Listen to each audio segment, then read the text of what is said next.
जय माता दी। आइए सुनते हैं दुर्गा सप्तशती का 5वां अध्याय। महर्षि मेधा ने कहा, पूर्व काल में शुंभ निशुंभ नामक असुरों ने अपने बल के मद से इंद्र का त्रिलोकी का राज्य और यज्ञों के भाग छीन लिए, और वह दोनों इसी प्रकार सूर्य, चंद्रमा, धर्मराज और वरुण के अधिकार भी छीनकर स्वयं ही उनका उपयोग करने लगे। वायु और अग्नि का कार्य भी वही करने लगे, और इसके पश्चात उन्होंने जिन देवताओं का राज्य छीना था उनको अपने अपने स्थान से निकाल दिया। इस तरह से अधिकार छीनने हुए तथा दैत्यों द्वारा निकाले हुए देवता अपराजिता देवी का स्मरण करने लगे कि देवी ने हमको वर दिया था कि मैं तुम्हारी संपूर्ण विपत्तियों को नष्ट करके रक्षा करूंगी। ऐसा विचार कर सब देवता हिमांचल पर गए और भगवती विष्णु माया की स्तुति करने लगे। देवताओं ने कहा, देवी को नमस्कार है, शिव को नमस्कार है, प्रकृति और भद्रा को नमस्कार है।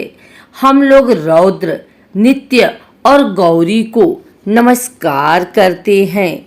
ज्योतिषनामयी चंद्र रूपिणी व सुख रूप देवी को निरंतर नमस्कार है। शरणागतों का कल्याण करने वाली वृद्धि और सिद्धि रूपा देवी को हम बार बार नमस्कार करते हैं। और नैरति राजाओं की लक्ष्मी तथा सावड़ी को नमस्कार है। दुर्गा को दुर्ग स्थलों को पार करने वाली दुर्गा पारा को सारा सरकारिणी ख्याति कृष्ण और धूम्र देवी को सदैव नमस्कार है। अत्यंत सौम्य तथा अत्यंत रौद्र रूपा को हम नमस्कार करते हैं। उन्हें हमारा बारंबार प्रणाम है। जगत की आधार भूत कृति देवी को बार बार नमस्कार करते हैं। जिस देवी को प्राणी मात्र विष्णु माया कहते हैं उसको नमस्कार है, उसको नमस्कार है, उसको नमस्कार है। जो देवी संपूर्ण प्राणियों में चेतना कहलाती है उसको नमस्कार है। जो देवी संपूर्ण प्राणियों में बुद्धि रूप से स्थित है उसको नमस्कार है। जो देवी संपूर्ण प्राणियों में निद्रा रूप में विराजमान है उसको नमस्कार है। जो देवी संपूर्ण प्राणियों में क्षुधा रूप से विराजमान है उसको नमस्कार है। जो देवी संपूर्ण प्राणियों में छाया रूप से स्थित है उसको नमस्कार है। जो देवी सब प्राणियों में शक्ति रूप से स्थित है उसको नमस्कार है। जो देवी सब प्राणियों में तृष्णा रूप से स्थित है उसको नमस्कार है। जो देवी सब प्राणियों में शांति रूप से स्थित है उसको नमस्कार है। जो देवी सब प्राणियों में जाति रूप से स्थित है उसको नमस्कार है। जो देवी सब प्राणियों में लज्जा रूप से स्थित है उसको नमस्कार है। जो देवी सब प्राणियों में शांति रूप से स्थित है उसको नमस्कार है। जो देवी सब प्राणियों में श्रद्धा पद से स्थित है उसको नमस्कार है।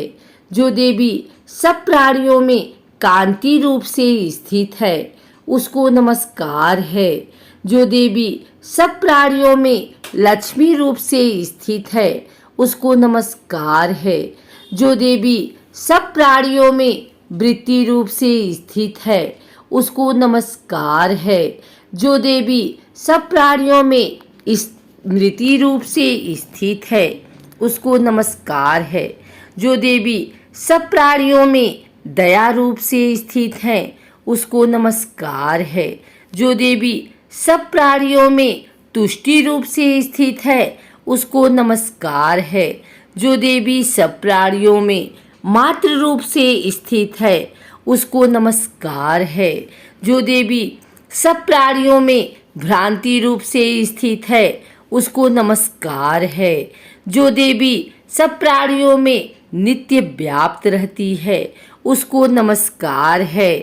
पूर्व काल में देवताओं ने अपने अभिष्ट फल पाने के लिए जिसकी स्तुति की है और देवराज इंद्र ने बहुत दिनों तक जिसका सेवन किया है, वह कल्याण की साधना भूता ईश्वरी हमारा कल्याण और मंगल करे तथा सारी विपत्तियों को नष्ट कर डाले।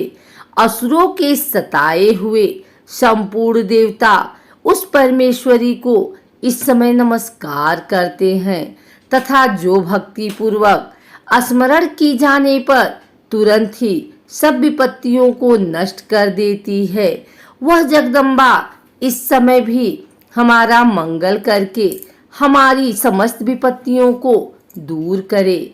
महर्षि मेधा ने कहा, हे राजन, इस प्रकार जब देवता स्तुति कर रहे थे तो उसी समय पार्वती देवी गंगा में स्नान करने के लिए आई। तब उनके शरीर से प्रकट होकर शिव देवी बोली, शुंभ दैत्य के द्वारा स्वर्ग से निकले हुए और निशुंभ से हारे हुए यह देवता मेरी ही स्तुति कर रहे हैं। पार्वती के शरीर से अंबिका निकली, इसलिए उनको संपूर्ण लोक में कौशिकी कहते हैं। कौशिकी के प्रकट होने के पश्चात पार्वती देवी के शरीर का रंग काला हो गया और वह हिमालय पर रहने वाली कालिका देवी के नाम से प्रसिद्ध हुई। फिर शुंभ और निशुंभ के दूत चंडमुंड वहां आए और उन्होंने परम मनोहर रूप वाली अंबिका देवी को देखा। फिर शुंभ और निशुंभ के दूत चंडमुंड वहां आए और उन्होंने परम मनोहर रूप वाली अंबिका देवी को देखा। फिर वह शुंभ के पास जाकर बोले, महाराज, एक अत्यंत सुंदर स्त्री हिमालय को प्रकाशित कर रही है। वैसा रंग रूप आज तक हमने किसी स्त्री में नहीं देखा। हे असुरेश्वर, आप यहाँ तक पता लगाएं कि वह कौन है और उसका ग्रहण कर लें। वह स्त्री स्त्रियों में रत्न है। वह अपनी कांति से दसों दिशाओं को प्रकाशित करती हुई वहाँ स्थित है, इसलिए आपको उसको देखना उचित है। हे प्रभु, तीनों लोकों के हाथी, घोड़े और मणि इत्यादि जितने रत्न हैं, वह सब इस समय आपके घर में शोभायमान है। हाथियों में रत्न रूप ऐरावत हाथी और उच्चैश्रवा नामक घोड़ा तो आप इंद्र से ले आए हैं। हंसों द्वारा जुता हुआ विमान जो कि ब्रह्मा जी के पास था, अब भी आपके पास है। और यह महापद्म नामक खजाना आपने कुबेर से छीना है। समुद्र ने आपके सदा खिले हुए फूलों की किंजलिकिनी नामक माला दी है। वरुण का कंचन की वर्षा करने वाला छत्र आपके पास है। रथों में श्रेष्ठ प्रजापातिक रथ भी आपके पास ही है। हे दैतेंद्र, मृत्यु से उत्क्रांतिदा नामक शक्ति भी आपने छीन लिया है और वरुण का पास भी आपने भ्राता निशुंभ के पास ही है और समुद्र में पैदा होने वाले सब प्रकार के रत्न भी आपके भ्राता निशुंभ के अधिकार में है। और जो अग्नि में न जल सके ऐसे 2 वस्त्र भी अग्निदेव ने आपको दिए हैं।